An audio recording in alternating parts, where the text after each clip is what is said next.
그러니까 탄력성 문제 보면은 여기에 32에 둘, 셋, 넷, 다섯, 여섯, 일곱, 여덟. 12문제, 12문제. 12문제를 이제 우선은 기본적인 것이 12문제가 나왔다는 뜻입니다. 네, 한번 유형을 잘 보세요. 우선 1번 같은 경우는 탈려성 옳은 걸 물어봤는데 개념 문제입니다. 책 순서대로 이제 배치를 해봤는데 32에 재작년 문제죠. 수요 가격 탄력성은 수요량의 변화율에 대한 가격의 변화율로 측정한대. 맞아요? 틀려요? 여기부터 고민하면 안 되죠. 그죠? 개념인데. 아까 가격의 변화율에 대한 수요량의 변화율이었었잖아. 바뀌었죠, 지금? 그렇죠? 그래서 이거는 요거랑 요것이 체인지가 됐어야 돼. 틀린 지문이니까 답은 아니죠. 그리고 수요가 2번은 완전 비탄 이렇게 나왔었죠. 아까 전에도 이전에 나왔던 지문이야. 아까 완전 비탄이면은 그래프가 어떻게 그려졌었어요? 수직선 그려졌잖아. B니까. 이게 자꾸 헷갈리면 여기다 B 하면 돼. B 이렇게 수직선. 그럼 수직선 그리면 가격이 변화할 때 수요량이 무한대로 변하는 경우는 어떤 경우야? 완전 탄력적이죠. 그러니까 이거 완전 비탄이 아니라 B가 빠지고 완전 탄. 이거 이미 다 기존에 나왔던 거야. 요거는 X. 수요가 비탄이래. 비탄이면 1보다 커요, 작아요? 1보다 작지. 1보다 작다는 것은 가격하고 수요량 잡았을 때 아래가 더 커야지 1보다 작죠. 아래가 가격이잖아. 위에는 수요량이 작고. 그러면은 수요량의 변화율이 이게 주어네. 위에가 가격의 변화율보다 더 크다? 아니지. 수요량의 변화율이 더 커지면 어떤 일이 발생해? 1보다 큰 값이 나오죠. 그러니까 이거는 비탄열을 뭐라고 해야 돼? 탄력적이다라고 하셔야 되지. 탄력적. 공탄이 탄력적이래. 이것도 마찬가지야. 탄력적이면은 1을 기준으로 1보다 커야 돼, 작아야 돼?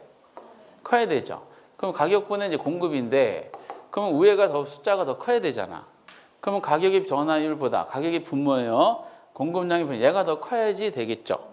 이거보다 이것이 더 크다. 이거 맞네. 그리고 5번에 공급이 수직선이야. 수직선이면 이게 무슨 탄이었었어? 완전 비탄이죠. 근데 완전 탄으로 돼 있잖아. 완전 비탄이다라는 거예요. 이것이 개념 문제로서 가장 중요한 거죠. 이것이 그래프상으로 이해가 되면은 개념이 정리가 되신 거야. 어떻게 그림이 적용되세요? 오늘 처음 보신 거다 보니까 뭔 얘기야 이렇게 될 거예요. 그럼 넘어가시면 돼. 이렇게. 그리고 이제 개념 문제 또 하나 29회 때 똑같은 게 또 나왔어요. 수요가 완전 탄력적이래. 똑같지. 그럼 어떤 모양? 수평선. 근데 내용을 한번 보면은 틀린 걸 찾는 거예요. 가격의 변화 없이 수요량이 고정돼 있대. 수요량이 고정되려면 그림을 연상할 수 있으셔야 되죠. 가격의 변화 없이 수요량이 고정된 수직선 어떻게 그려줘야 돼? 수직선이 그려져야지 이 내용이 합당하죠. 그 수직선 아까 무슨 탄이었었어? 완전 비탄 이렇게 하셔야 되지. 그리고 공탄 2번은 공탄이 0이래. 0이면 아까 무슨 탄이었었어? 완전 비탄이었었죠. 근데 지금 뭐로 돼 있냐? 완전 비탄. 이거 맞네. 그리고 이 3번의 수탄이 비탄이래. 똑같죠. 비탄이면 1보다 작죠. 1보다 작으려면 아래 숫자가 커야 돼. 그럼 가격의 변화율보다 수요량의 변화율 얘가 더 커야지 1보다 작은 값 나오겠죠. 이것보다 이것이 더 크다? 맞지. 이런 표현을 잘 보셔야 돼요. 구조적인 거. 똑같아요. 수요수 또 나와서 수직선이야. 그 무슨 비탄? 완전 비탄. 수직선. 그리고 공탄이 탄력적이에요. 탄력적이면은 1보다 크죠. 1보다 크면 위에 숫자가 커야 되잖아. 위에가 양이죠, 양. 그럼 가격의 변화율보다 가격의 분모예요. 아까 공급량의 변화 얘가 더 커야 되지. 그 가격보다 공급이 더 크다? 맞지. 그래서 지금 논했던 29회 때 문제하고 정답은 이거서 1번이 틀렸었어요. 29회 때 문제랑 요거 32회 때 문제가 이 가격 탄력성에 대한 개념을 정립하는 데는 굉장히 좋은 자료예요. 이렇게 두 가지를 보시면서 기본적으로 그래프 연상하시면서 O냐 X는 판단만 잘 해주시기 바랍니다.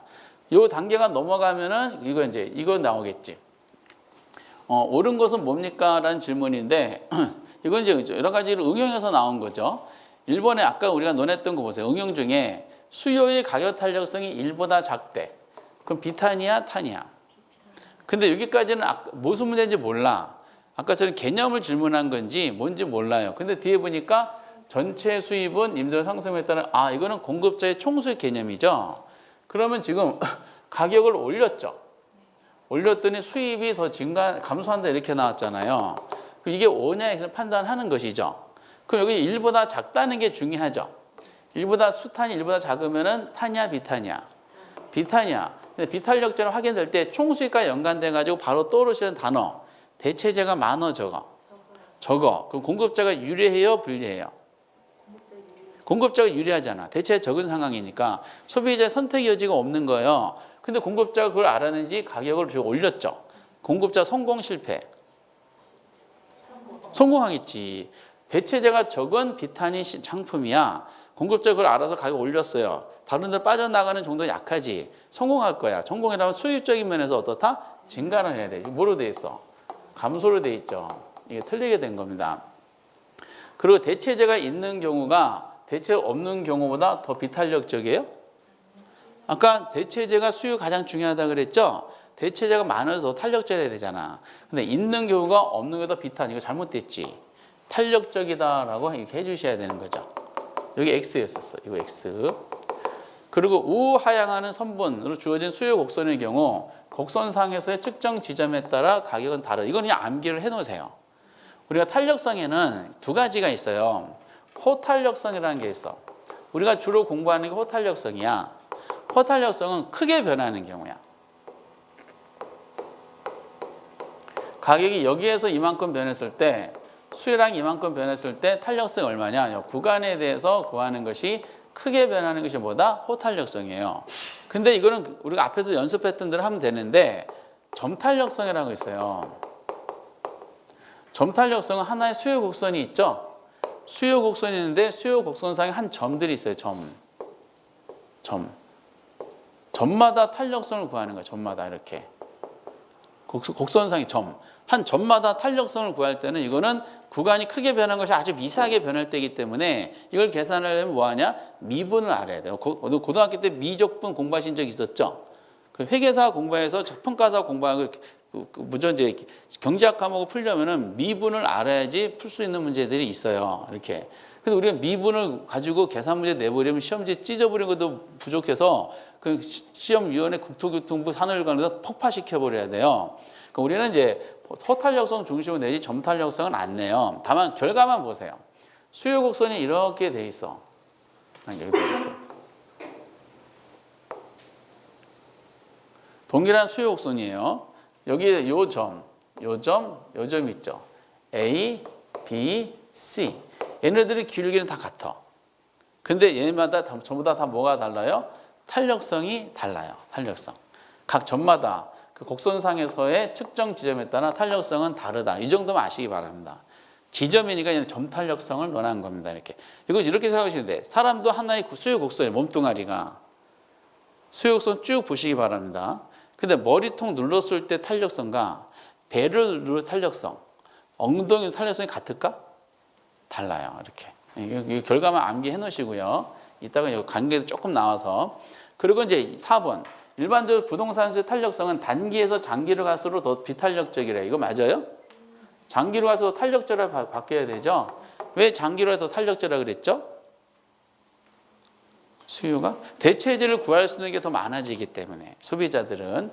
그리고 부동산 용도전에 용이할수록 수요는 탄력성이 작아지는 커지죠. 왜? 용도전에 용이하다는 것은 대체할 용도가 풍부하다는 뜻이야. 이렇게.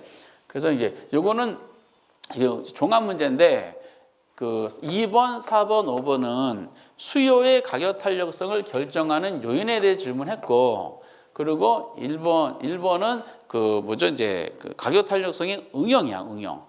요거는 내지 말아야 될 게 나온 것이고. 근데 이제 1번, 2번, 4번, 5번이 명확하게 틀렸어. 너무 많이. 그래서 3번에 대한 논리를 모른다 하더라도 3번을 답을 체크하셨더라고요. 이렇게. 그래서 여기 3번 제외하고 1번, 2번, 4번, 5번은 알아두셔야 돼요. 이거 계속 반복적으로 나올 겁니다. 이건 수요 쪽이고요. 그리고 이제 수요비 공급에 대한 설명이 틀린 거 28회 때인데, 이거는 조금 지금 하긴 곤란합니다. 이렇게. 종합 문제인데 우선 1번이 틀렸어요. 수요가 변할 때 세금 부과의 경제 손실은 공급이 비탄력적으로 커지는 것이 아니라 탄력적일수록 커져요. 근데 지금 이거는 하지 않은 거기 때문에 이거는 결과만 우선 알아두시고요. 나머지 거 한번 보겠습니다. 수요가 증가했어요. 근데 뭘 질문해 봤더니 균형 가격에 대한 설명이야. 이거 아까 전에 뭐냐면은 탄력성하고 균형의 이동을 접목한 문제예요. 그럼 무슨 방향 따질까? 수요가 증가하면요. 그럼 가격은 상승해요? 하락해요? 그래서 가격은 상승한다. 맞네. 방향은 맞아요. 근데 탄력성은 방향의 크기라 그랬죠? 아니라 다를까 사이에 공급이 비탄력적일수록 나왔어. 그러면 수요가 증가하면 가격은 상승하는데 아까도 그림 그렸던 것처럼 비탄력적일수록 가격은 더 상승해요? 덜 상승해요? 더 상승하죠. 이게 아까 뭐라고 암기하셨다? 비가 더 크게 상승한 거니까 뭐다? 더가 맞지. 비가 더. 이거는 맞아요. 엄청 중요한 질문이에요. 그리고 3번에 용도 병력 제한의 법규가 강화될수록 공급은 이전에 비해 비탄력적이죠. 왜 그렇다 그랬죠? 공급의 탄력성 중에 중요한 요소, 결정 요소 중요한 요소가 기간이죠. 기간 중에 생산에 소요되는 기간이 단길수록 더 빨리빨리 생산하기가 탄력적이야. 근데 인허가 절차가 법규가 강화될수록 제한하는 법규가 강화될수록 생산에 소요되는 기간이 길어지는 거야.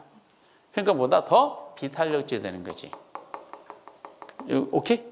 그리고 4번에 이거는 이제 균형의 이동인데 수요와 공급 모두 증가하는 경우라고 나왔죠.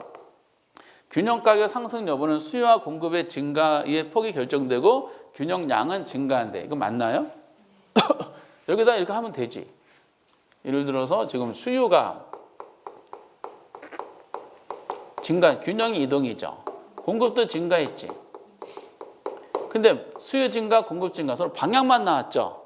어느 게 더 크게 변했어? 아니 수요 증가가 더 크게 변했어요? 공급 증가가 더 크게 변했어? 안 나왔잖아. 방향만 나오고 뭐가 더 크다 작다는 표현이 안 나왔지. 그러면은 크기가 안 나오고 방향만 나오면요. 가격과 거래량 중에 하나는 그 변화 방향이 알 수가 없어요. 근데 따로따로 우리 연습하면 다시 한번 해봐요. 수요 증가만 한번 생각해보면 가격이 어떻게 돼? 상승하죠. 거래량은 증가하죠. 공급 증가만 하면 가격은 어떻게 돼? 하락하고 거래량은 증가. 얘네들이 합쳐진 거잖아. 그러니까 수요 증가든 공급 증가든 양은 다 증가하죠. 그러니까 거래량은 증가하는 거 맞아요. 근데 가격 따지면 가격은 상승할 수도 있고 하락할 수도 있지. 근데 어느 게 크다 작다고 표현이 되면은 그 명쾌한데 어느 게 큰지 작은지 안 나왔죠. 그럼 가격은 그 변화 방향을 알 수가 없다는 거야. 그래서 요거는 이제 가격 그래서 상승 여부는 수요와 증가, 공급의 증가 폭에 의해서 결정된다는 거죠. 어느 게 더 크냐에 따라 결정되는 건데 안 나왔기 때문에 알 수가 없다라는 거. 맞는 말 틀린 말? 맞는 말이죠.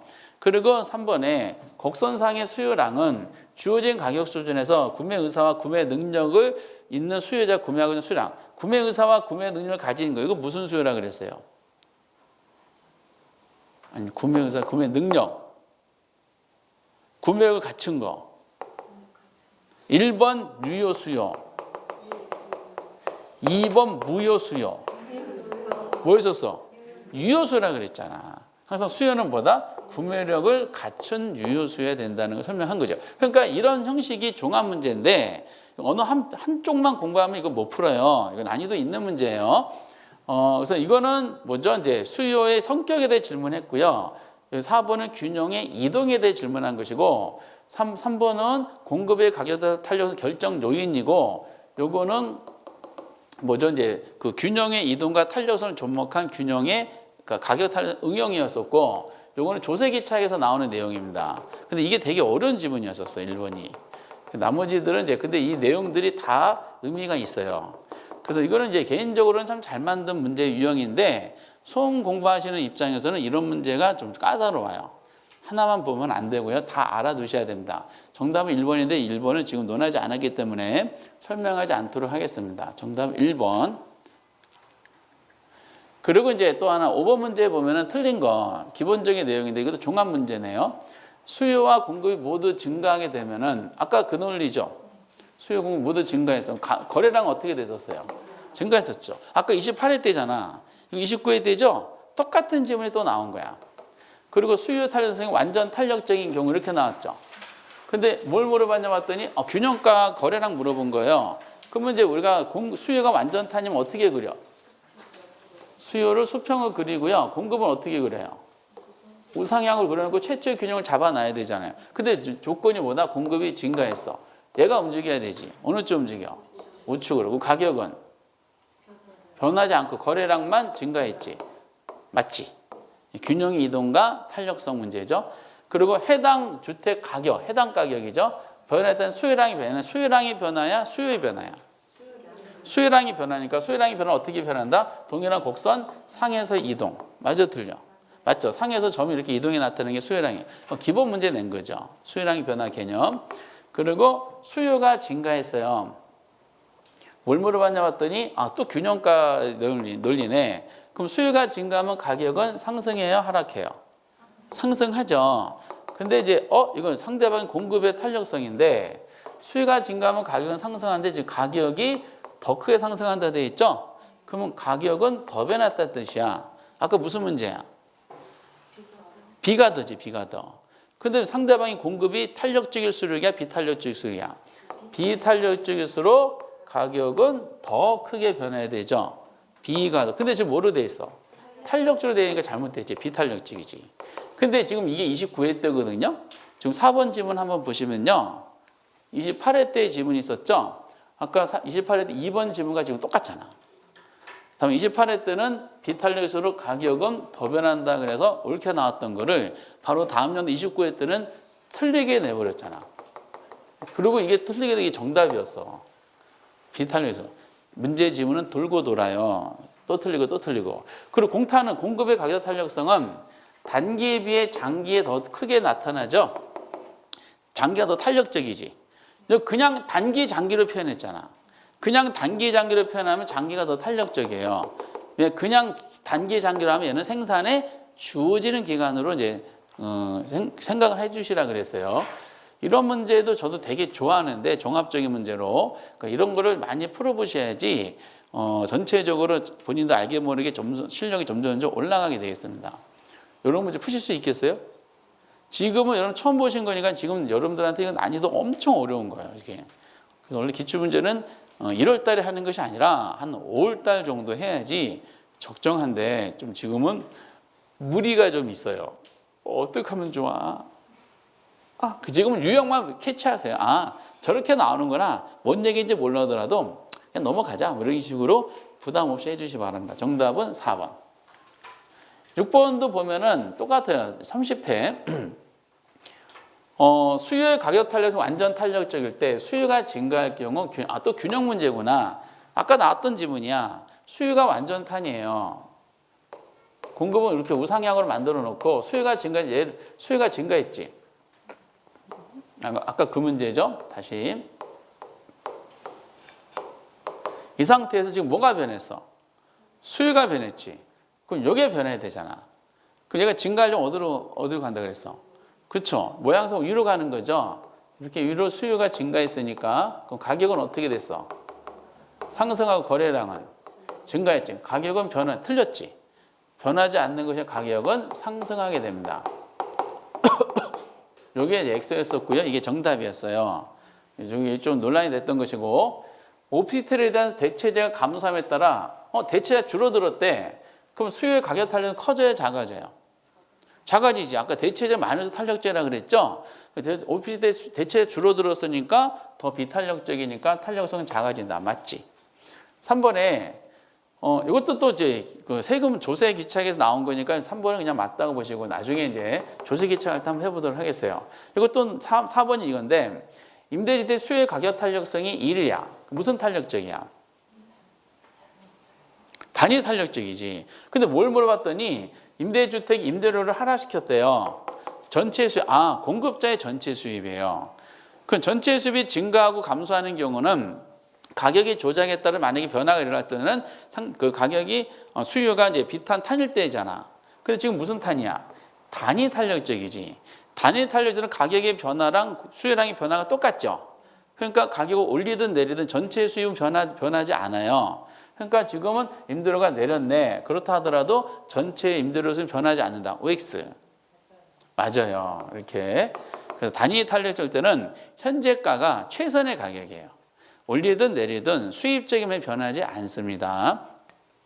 그리고 이제 5번에 일반적으로 임대주택 건축하여 공급하는 기간이 짧을수록 이게 뭐예요? 공급하는 기간이 짧다는 것은 공급의 생산에 소요되는 기간이 단기일수록이야, 장기일수록이야? 단기일수록이죠. 그럼 빨리빨리 생산한다는 뜻이죠? 그럼 생산량이 많겠어, 적겠어? 많겠지. 탄력적이야, 비탄력적이야? 탄력적이야. 탄력성은 커진다. OX. 5가 되는 거야. 5. 그래서 이 문제, 이 당시 30회 때 이거 다 중요한 지문들이에요. 이게 지금 이런 게 나오는구나라고 보시기 바랍니다. 그래서 어쨌든 틀린 것은 몇 번이다? 1번이야.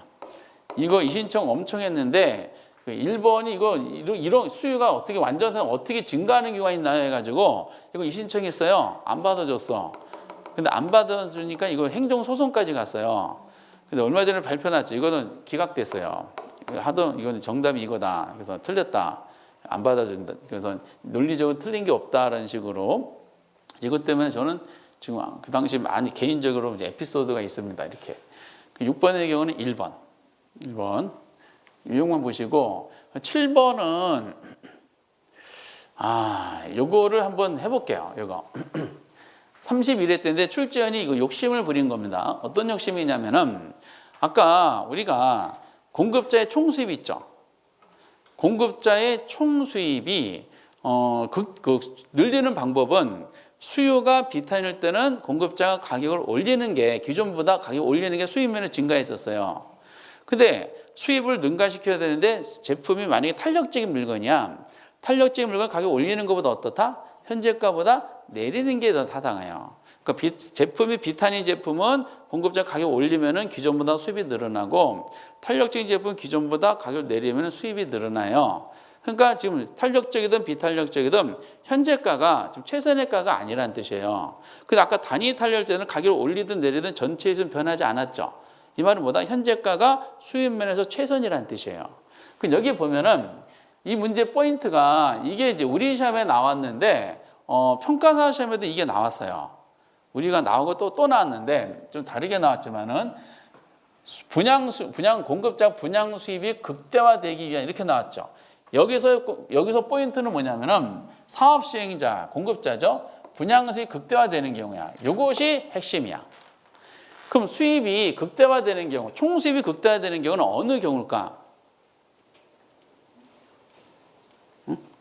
분양 수입이 극대화되는 경우는 경제학적으로 단위 탄력적일 때야. 여기는 안 써지네. 어느 때가 분양 수입이 극대화되는 경우라고요? 단위 탄력적. 단위 탄력성이 얼마였었어? 탄력성이 1이었잖아. 아까 논했죠? 비탄하고 탄일 때는요, 현재가가 분양 수입 극대화가 아니야. 올리고 내리는 게 수입을 더 늘릴 수 있으니까. 단위 탄일 때는 올리든 내리든 차이가 없기 때문에 현재가가 분양 수입 극대화되는 경우예요. 근데 이제 이 문제를 이제 여러 가지로 이제 막 이상하게 푸는 분도 계시던데, 그럼 이거를 우리가 아까 점탄력성 한 적이 있었죠? 수요 곡선을 이렇게 그려요. 이거는 그냥 흘려 들어가는 보세요. 그럼 이게 수요 곡선인데 이 수요 곡선마다 각 점들이 있잖아. 점들마다 기울기는 같다 하더라도 각 점들마다 측정 지점에 따라 탄력성은 달라진다 그랬죠. 그러면 저 가운데가 있어요. 가운데 점. 요거를 우리는 뭐라 그러냐? 단위 탄력적이야, 가운데가. 그러면 요거보다 위에 있는 영역이 있거든요. 요거는 탄력적인 영역이고요. 요거보다 낮은 지역은 여기 탄력성이 비탄력적인 영역이에요. 그러다가 이 거래량주가 접하는 여기가 완전 비탄이고 가격주가 접하는 여기 요 지점이 완전 탄이에요. 결과만 이렇게 보세요. 그러면 이제 이 문제를 풀 때 분양가가 얼마냐 이렇게 물어봤죠. 그러면 뭐 어떤 경우라고 했어요? 비탄일 때 단위 탄력적일 때가 수입이 극대화되는 경우라고 했잖아. 근데 그래프를 그리면 어디가? 정 가운데가 무슨 상? 단위 탄력적이라고 그랬죠. 그러면 단위 탄력적인 정 가운데 수요 구성상의 정 가운데에 있는 요 가격만 구하면 되는 겁니다. 여기까지가 이제 딱 내용이 포인트예요. 그러면 이 가격 중앙가가 가운데가가 얼마인지 알려면은 이 가격축에 나오는 이 절편이 있죠. 이 가격 얼마인지만 알면 돼. 그럼 이거 그래프를 한번 그려봐요. 수요 곡선이 이렇게 돼 있지. 그럼 만약에 P 값을 0으로 한번 잡아보세요. P가 0이면은 Q는 600-0이 되잖아. P가 0으로 잡으면은 Q는 얼마 나와? 600이 돼. 가격이 0일 때는 수요량은 얼마다? 수요량은 600이 된다는 뜻이야. 그러니까 이거 공짜로 팔아도 600개 이상은 안 팔린다는 뜻이에요. 왜 600개밖에 없으니까. 반대로 이제 Y절편 잡아보세요. 수요량 요거를 0으로 한번 잡아보세요. 0이면 얼마 나와? 0은 600 마이너스 2분의 3P가 되겠지. 그쵸? 그러면은 이게 양쪽 다 만약에 분모를 없애버리는 게 편하면은 양쪽 전체에다 뭐를 곱하면 돼?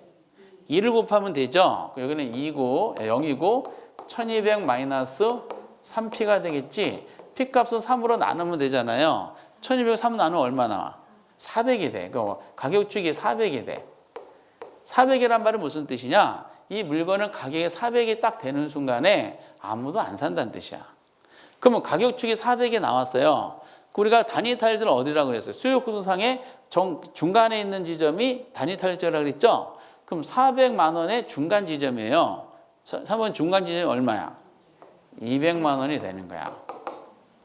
그래서 이때는 200만 원이 정답이 되는데 이건 출제원이 너무 욕심부려서 낸 걸라고 저는 개인적으로 판단하고 있어요. 근데 이게 31회 때 나오니까 학원마다 강사님들이 그냥 맛을 들인 거야.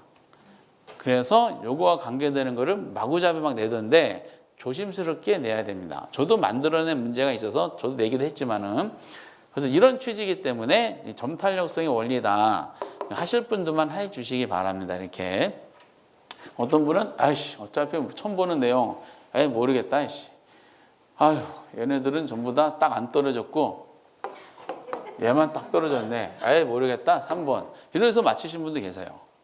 진짜로.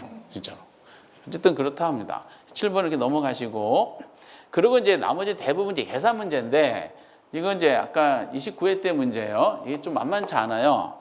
지금 가격 탄력성이 얼마가 나왔어? 0.6이야. 소득 탄력은 얼마 나왔어? 0.5야. 그럼 가격과 소득이 결합한 거죠. 그럼 가격 탄력성 얼마다? 0.6. 그럼 가격이 변했겠지. 가격이 얼마 변했어? 5%가 상승했어요. 그 여기에 따라서 OPT의 수요량이 반응했겠지. 먼저 크기 몇 프로 반응했어? 그죠? 5 곱하기 0.6이니까 3%가 반응했어요. 그래서 방향 3% 증가 감소. 수요 법칙이 감소야.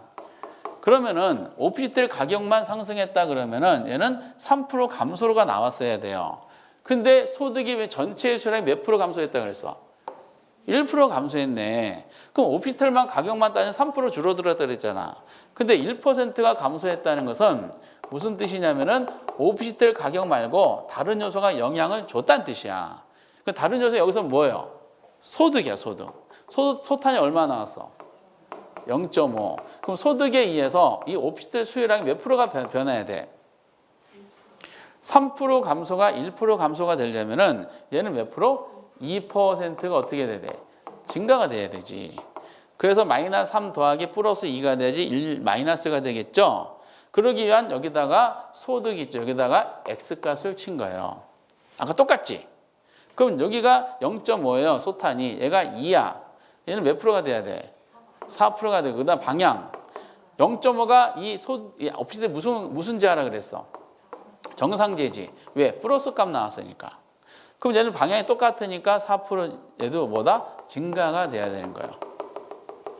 이 소득 탄력성하고 가격 탄력 두 개를 결합한 문제에서는 이것이 최고 난이도예요. 요거 두 개를 결합했을 때는. 그러니까 요거를 푸신 분들은 가격과 소득 결합한 최고 난이도가 완성됐다라고 하시면 돼요. 그래서 이거를 아까도 이제 이 18회 때 나왔던 문제랑 똑같아요. 계속 이제 똑같은 거 풀고 또 풀고 또 풀고 또 풀고 하시면 돼요. 근데 이거 연습하면 되실 것 같지 않아요?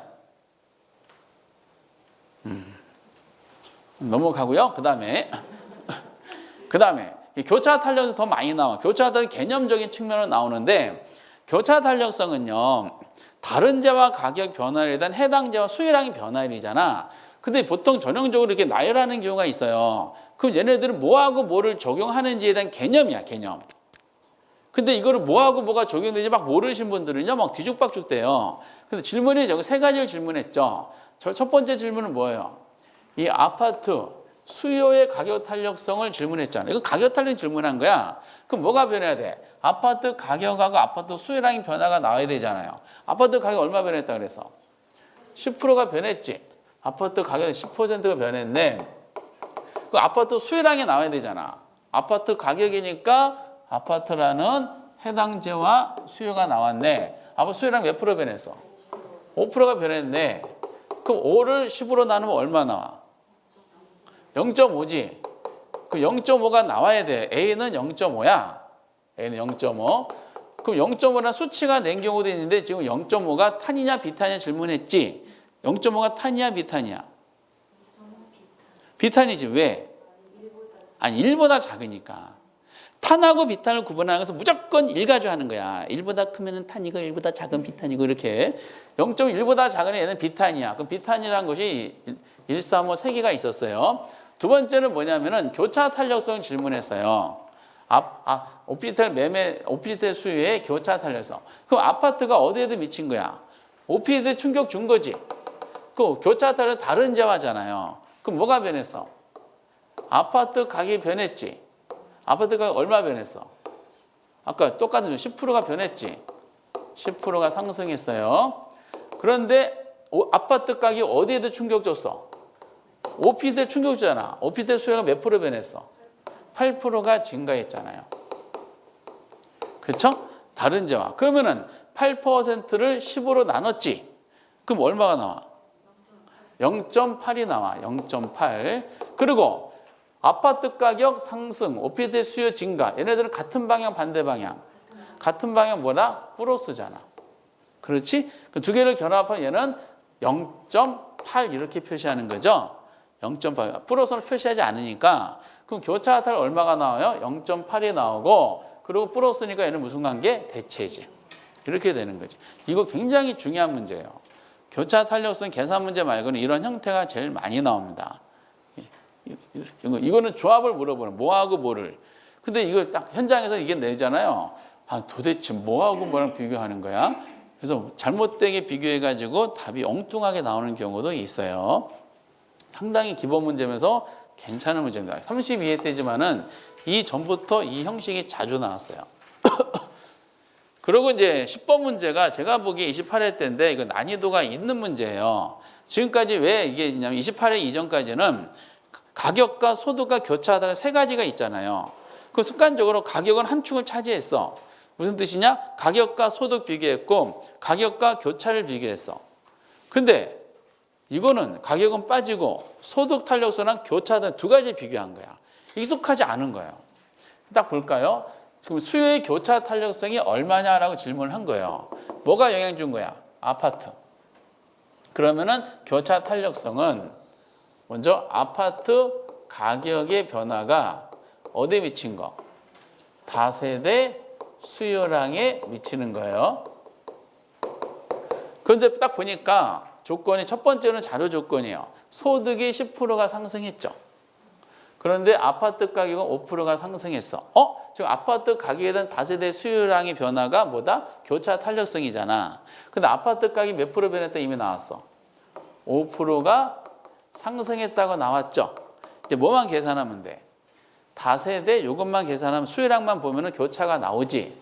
근데 소득이 10% 상승했고 아파트 가격 5% 상승했을 때 다세대 수요량은 얼마 변했다 그랬어요? 8% 증가했다 그랬지. 그럼 소득 탄력성이 나오겠지. 소탄이 얼마 나왔어? 0.6이야. 소득 탄력성은 0.6이 나왔어요. 똑같은 방식이야. 소득이 얼마 변했다고요?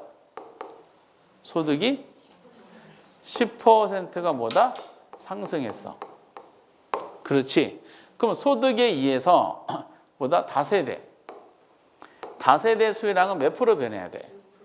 6%가 증가해야 돼? 감소해야 돼? 증가해야 돼. 정상되니까. 그렇죠. 그런데 소득이 지금 10%가 상승했어요. 그런데 소득만 가지고 6%가 증가했어야 되잖아. 근데 전 다세대 수요가 몇 프로 증가했다 나왔어? 8%가 증가했어. 그럼 소득만 가지고는 6%인데 다세대 수요 전체가 8% 증가했다는 것은 이거는 소득 위에 다른 게 영향 줬다는 뜻이야. 다른 게. 그럼 여기 합친 것이 이제 8%가 나와야 되니까 그러면은 교차 탄력성이 얼마냐 질문했지. 그러면 아파트 가격이 아까 얼마 변했다고 그랬어? 5%가 변했죠. 5%가 상승했어. 그러면 아파트 가격에서 다세대 수요는 몇 프로가 변해야 돼요? 얘가 6%가 증가했는데 전체가 8% 증가했잖아요. 그럼 얘는 몇 프로가 나와야 돼? 2%가 뭐다? 증가했어야 되지. 그래서 이 아파트는 아니, 다세대는 소득에 의해서 6% 증가와 그리고 아파트라는 가격 변화에서 2% 증가 결합해서 전체가 8% 증가했다는 문제 유형이에요. 그럼 결국 교차 탄력에서 얘가 얼마냐 질문했기 때문에 아파트가 5% 변했고 다세대 수요가 2% 변했죠. 2를 5로 나누면 되는 거야. 얼마다? 0.4가 나옵니다. 제가 보기에 역사상 나왔던 문제 중에 제일 어려운 문제예요. 왜 어려울까요? 익숙하지 않으니까. 이거 나오면 하실래요? 제끼실래요? 제끼는 걸로 밝혀졌어요. 이런 식의 하게 돼. 익숙하지 않아서 그런데 조금 어려웠던 문제. 그리고 이제 30회 문제 한번 보시고요. 30회 문제. 수요의 가격은 얼마 주어졌어? 0.6. 소득탄은 얼마 주어졌어? 0.4. 그리고 교차탄은 얼마 주어졌어? 그러니까 무슨 뜻이야?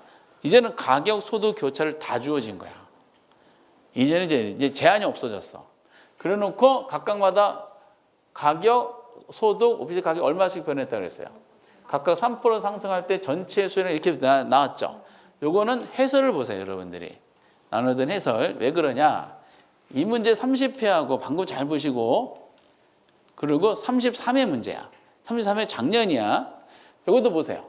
가격 탄력성 얼마 줬어? 0.5. 그리고 교차 탄력성 얼마? 0.4. 그리고 소득이 어디 있어? 그렇지. 이거는 앞에 걸 이제 정리한 거, 더 나간 거예요. 그 오피스텔 가격하고 그리고 뭐가 소득하고 뭐가 아파트가 각각 얼마? 5%씩 상승했어요. 오피스텔 전체 변화율이 얼마 변했다? 1%로 하면은 수요의 소득 탄력성은 질문한 거야. 가격, 소득, 교차. 이게 아마 제가 보기에 세 가지를 결합한 문제의 종결 문제입니다. 33회 문제. 이거보다 난이도 이제 이거 이상의 이제 유형은 안 나올 것 같아. 그러니까 따로 한번 해볼까? 가격 탄력성 얼마 나왔어요? 0.5. 그럼 가격 탄력 오피스텔 가격이 주어졌겠지. 오피스텔 가격이 얼마 주어졌어? 각각 5%가 변했다 그랬죠. 5%가 상승했어. 그럼 가격만 가지고는 오피스텔 수요량이 몇 프로가 변해야 돼? 가격 탄력 0.5고 여기 5%니까 2.5%가 변해야 되지. 2.5% 증가해야 돼, 감소해야 돼? 감소해야 돼요. 가격만 가지고는 이제 하나가 나왔어. 이제 완성이 됐어. 가격 내용은 이제 지우면 되겠죠. 소득 탄력성 얼마 주어졌어요? 소득 탄력 얼마냐? 이걸 구하라는 뜻이잖아. 그렇지? 그럼 소득이 조건이 나오죠. 소득이 얼마 변했다? 똑같이 각각마다 얼마? 5%. 5%가 뭐 했다? 상승했다. 증가했다. 그러면은 소득에 의해서 오피스텔 수요량만 요것만 알면 되잖아. 그렇죠? 그 다음에 이제 교차 탄력 얼마? 교차가 0.3이 주어졌어. 교차 탄력은 다른 재화니까 뭐가 영향 준 거야? 아파트 가격에 영향 준 거죠. 그럼 아파트 가격이 영향 줬어. 몇 퍼센트? 똑같아요. 조건은 5% 상승. 그러면 아파트 가격 오피스텔 수요량 몇 퍼센트 변해야 돼? 5% 곱하기 0.3이니까 1.5%가 증가해야 돼, 감소해야 돼? 응? 증가해야 되지. 교차 탄력성이 교차가 0.5라는 것은 무슨 0.3이란 말은 무슨 뜻이다? 오피스텔과 아파트가 대체제라는 뜻이지. 대체는 같은 방향이죠. 그러면서 지금 가격만 가지고는 2.5%, 소득에 대한 논리를 모르고 그 교차에 따른 1.5%, 이거 다 더했더니 몇 퍼센트가 나와야 돼? 1%가 나와야 되잖아. 전체가 1%라 그랬죠? 그럼 여기가 이제 2.5야. 마이너스. 교차에서 얘가 1.5% 증가야. 그럼 두 개 더하면 얼마야? 그쵸? 마이너스 1이잖아. 마이너스 1이 플러스 1이 돼야 되잖아요. 얘는 얼마가 나와야 돼? 2가 나와야 돼. 2%가 증가가 돼야 되지. 그래야지 마이너스 2.5 더하기 2, 그럼 0.5죠. 플러스 1.5니까 1이 나와. 그러면 이제 여기가 소득이 5%가 변했고 옵시텔 수요량이 2% 변했으니까 2를 5로 나누면 되죠. 뭐다? 0.4가 나옵니다. 이렇게. 패스. 그래서 이런 것만 이제 모아놓고 푸셔도 재밌어요. 그래서 수요 공급에 대한 난이도가 이런 문제가 나오면 현장에서 분위기가 좀 이상하면은 이 문제는 패스해도 시간적으로 문제가 된다 패스해도 상관없는데 그 5문제는 우리 4문제를 목표로 하게 되는 겁니다. 이런 문제 때문에 유형이 이제 이게 어쨌든 지금 계속 나오고 있죠 계산 문제가. 최근 6년치만 하더라도 지금 뭐야 지금 하나, 둘, 셋, 넷, 다섯. 6년 동안 5문제 나왔다는 것은 그냥 낸다는 뜻이야. 아무 생각 없이. 근데 난이도 이제 상한선이 도달했다. 시험 유형은 다행스럽게 생각합니다. 이렇게 이제 고통을 준 거를 경기 변동에서 잘 마무리 져줘요. 경기 변동 틀린 거죠. 보면서 공부 안 하신 분들 맞출 수가 있을 것 같아. 부동산의 지역별로 다르게 나타나고 같은 지역에서도 부분 시장에 따라 다른 양상 보이는데. 그렇죠? 지역별로 상이하고 유형별로 상이하고 경기 변동은 자꾸 그냥 거래당도 확인하는 이거 측정 지표니까 넘어가시면 돼. 이런 거 장난 안 치니까. 부동산의 일반 경기와 동일한 주기와 진포를 규칙적 반복적으로 순환해요. 말이 안 맞지. 불규칙적이고 반복은 맞죠. 동일하지 않는 주기지. 동일하지 않는 주기와 진폭으로 불규칙적으로 이렇게 나와야 돼. 보자마자 이거 틀렸어요. 그리고 상승 국면이야. 상승 국면은 우리가 그림을 그려보면 아까 이랬었죠.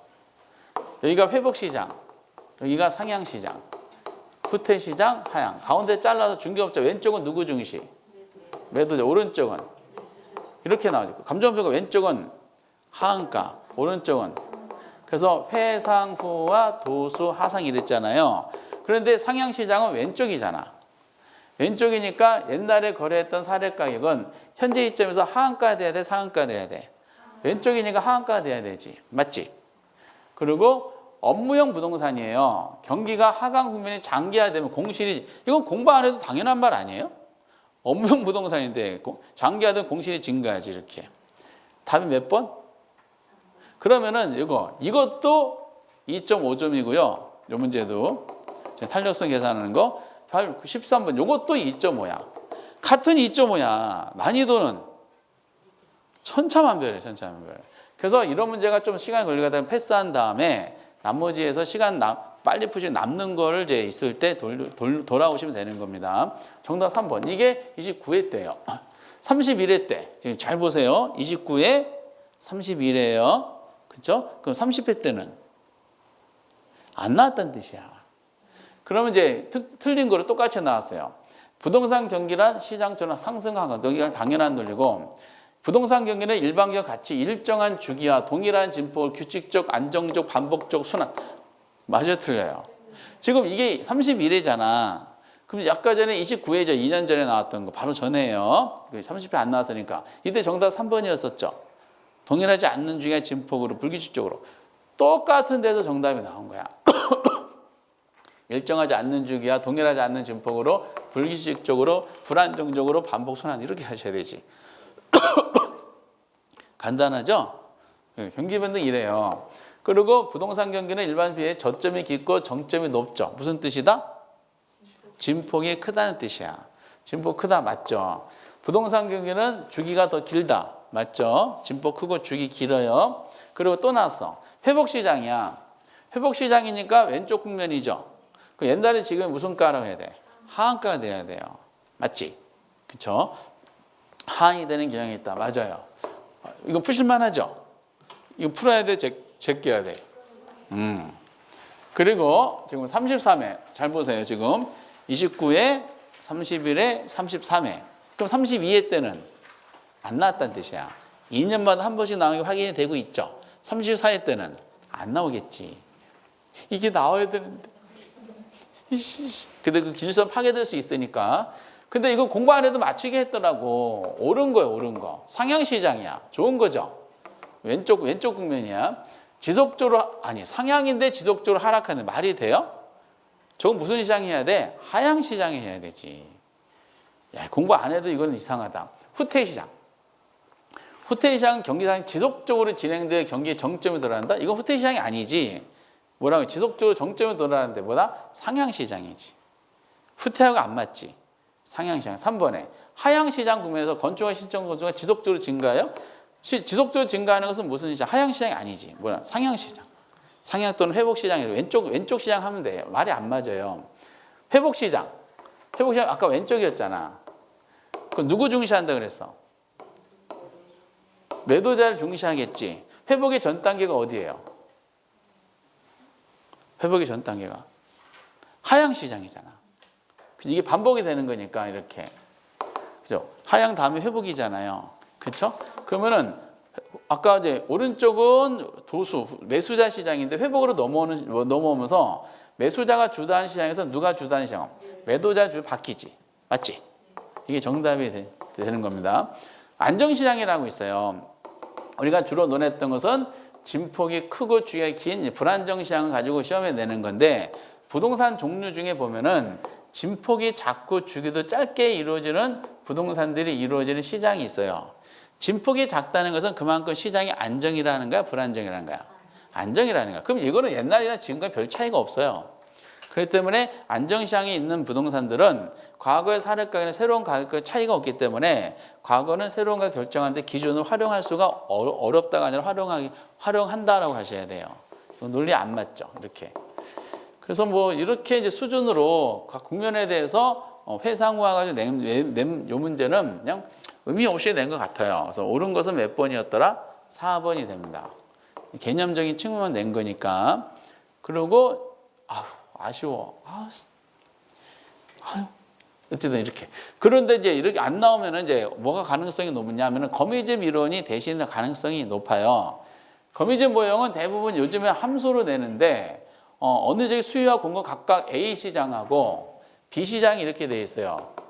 그런데 이제 여기 딱 보니까 거미집 이론의 A와 B 각각 모형 형태를 물어봤죠. 그럼 딱 보면은 A 시장과 전부 다 무슨 형태냐를 질문한 거야. 그럼 무슨 형태냐 할 때 뭐 가지고 판단하라 그랬어? 기울 가지고 판단해야 돼. 그럼 A 시장 같은 거 보면은 수요 곡선의 기울기하고 공급 기울기 가지고 판단을 해야 되죠. 뭐 앞에 붙는 게 기울기다? Q 앞에 붙는 기울기야. 그럼 A를 보면은 수요 쪽 보세요. 그럼 여기는 이제 P를 통일시켜야 되니까 여기 P가 1이지. 그래서 그대로 얘가 요 Q 앞에 얘가 뭐다? 기울기야. 그 수요 곡선 기울기 얘는 1이네. 공기는 어떻게 돼? 여기서 P네 똑같죠. 그럼 요 앞에 붙어 있는 숫자 자체가 기울기야. 2야, 2. 그럼 1이 커요? 2가 커요? 공기가 더 크지? 그 A 시장은 수렴형이야, 발산형이야? 수렴형이 되는 겁니다. 수렴형. 수렴형이 두 개가 있어요. 수렴형 두 개가 1번하고 2번 둘 중에 하나고, 그리고 B 시장 보세요. 함수를 보면은 B 시장 같은 경우는 이렇게 돼 있죠. 그럼 수기를 잡아야 되잖아. 그 P를 통일시켜야 되니까 여기 2P죠. 2가 넘어가지. 여기 1이 있지. 1이 있으니까 얼마다? 2분의 1이 수요곡선의 기울기야. 공기도 한번 잡아봐야 돼. 여기 6이죠. 6이 P를 통일시켜 상대에 비교해야 되니까 6이 넘어가죠. 여기 3이 있잖아. 3을 6으로 나누면 돼요. 그거 얼마 이것도? 이것도 2분의 1이네. 두 개 똑같지? 무슨 형태? 순환형이 되는 겁니다. 그래서 수렴형과 순환형이 나와 있는 1번이 정답이에요. 이게 몇 회다? 29회야. 그럼 29회인데 31회 이렇게 나왔어요. 그럼 31회 보면은 간단하게 나왔어. 뭐 형태? 수탄이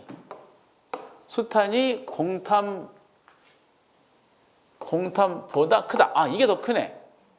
수탄이 더 크지? 수탄이 더 큰 무슨 형태? 수렴형 두 개. 1번 중에 하나죠. 그리고 여기 두 번째 기울기야. 수기가 공기보다 크다. 이게 더 크네. 그 공기가 더 커야지 수렴형인데 지금 수기가 더 크지. 무슨 형태? 발산형이지. 기울기는 공기가 커야지 수렴형인데 지금 뭐가 더 크다고 나왔어? 수용은 기울기가 더 크다고 나왔기 때문에 이거는 발산형이야. 그 몇 번? 2번이야, 2번. 이건 이제 행운인 것 같아. 이렇게.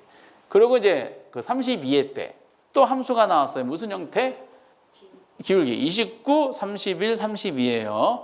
그럼 이제 수역선의 기울기를 잡고 공곡선 기울기 잡아야 되잖아요. 그럼 이제 수기 한번 잡아보세요. 시험제도 바로 표시하면 돼. 그럼 뭐 앞에 붙는 기울기다? Q. 근데 여기 그냥 P니까 얘는 수기가 1이네. 여기가 1. 공기. 4가 넘어가지. P는 4분의 1이네. 1이 커요? 4분의 1이 커? 1이 크지. 수기가 공기보다 크지. A는 무슨 형태? 발산형이에요. 발산형 항상 두 개 주어지죠. 4번, 5번 중에 하나. B시항도 한번 보세요. Q 앞에 있는데 기울기야. 그러니까 2가 있네. 2가 넘어가지. 넘어가면 얼마다? 2분의 1. 공기가 여기 넘어가지. 넘어가면 뭐다? 2. 2죠. 그럼 수기보다 뭐가 더 커? 공기가 더 크지. 공기가 더 크니까 어떻게 돼? 수렴형이 되겠어요.